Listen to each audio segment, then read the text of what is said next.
नमस्कार मंडळी. संध्याकाळचे सगळे काम आपटून म्हणलं आपल्या घराचा रस्ता पकडावा. थंडी एवढी वाजते, थंडीने अक्षरशः कहरच केला होता.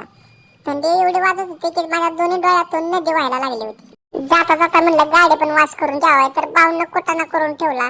फाटा पोस्टर निघला हिरो सारखं, माझा पोस्टर गाडीला फाडून ठेवला. चालायचंय. जोडीदाराची अॅनिव्हर्सरी होती. म्हणलं टाकाटाक होऊन म्हणलं आपण निघावं, जोडीला कुणीतरी घ्यावा म्हणून ह्या दोस्ताला सोबत घेतला. गिफ्ट काय घ्यावं याच्या विचारात मी 1-2 तास घातले. गिफ्ट डिसाईड झालं, पण कार्यक्रम माझ्या अगोदर सुरू झाला होता. भावला वावळायचं काम चालू होतं. जोडीदार म्हणला, मग माझा एक मस्त पैकी तोपर्यंत फोटो तरी काढ. मग त्याला फोटो काढला. जशी राजा राणीची जोडी तशी ह्या दोघांची जोडी एकच नंबर वाटत होती. ह्या दोघांना नुसतं फोडायची घाई झाली होती. इकडून एक होता आणि ही एक मध्येच होता. मला फोडू का.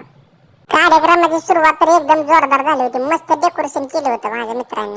दोघ जण वाढून झालं, नेम धरून बसली होती. मग त्यांना म्हणलं चला धडाम धुडून फटाकडा फोडून केक कापून घेतला. भुका लागल्या होत्या त्याच्यामुळे आता केक कापला म्हणलं आता जेवाय भेटेल म्हणून सगळे हसायला लागले. हॅपी अॅनिव्हर्सरी रोहित आणि वहिनी, म्हटलं तुमचं तो फोटो कालीची वले फुशिया, शुभेच्छा भावाला म्हणलं हाडका खिशात घालू नको, लोकांना पण वाढायला ठेव म्हणलं जरा. भावाला क्रीम राहिली म्हणून त्याला आलं होतं टेन्शन. त्याला म्हणलं सगळं घेऊन लोक गेले ना आपण राहिलोय मागे, त्याच्यामुळे असंच होणार. ते म्हणतात ना नटीच्या लग्नाला 1700 विघ्न, तसे आमच्याच वेळात जेवायच्या टायमिंगला बॉम्ब झाले. लाईटीने मध्येच गोळ घातला. वाढू झालं म्हणलं लाईट काय येणार, मग आपलं टॉर्च लावा आणि गप आपलं खावा. एक तर थंडी सुटली होती आणि हे बघा वैतागून जेवायला वाढून घेतलं. नेमकं आमच्याच नशिबात बॉम्ब असते. आमच्याच वेळेस मटण संपलं, मग आता काय भात वरणाशिवाय पर्याय नव्हता. ह्या भावाला तर म्हटलं आता नंतरच बघतो. आता ह्यानं काय केलं होतं, खिशात मटण टाकलं होतं. ह्याला पण म्हटलं आता नंतर बघतो, आधी खाऊन घेऊया.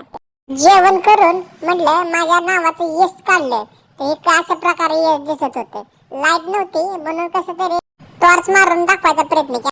आता इथेच ब्लॉग एंड करीन आणि घरी जाईन झोपेन आणि ब्लॉग कशी वाटेल याची कमेंट करीन सांगेन.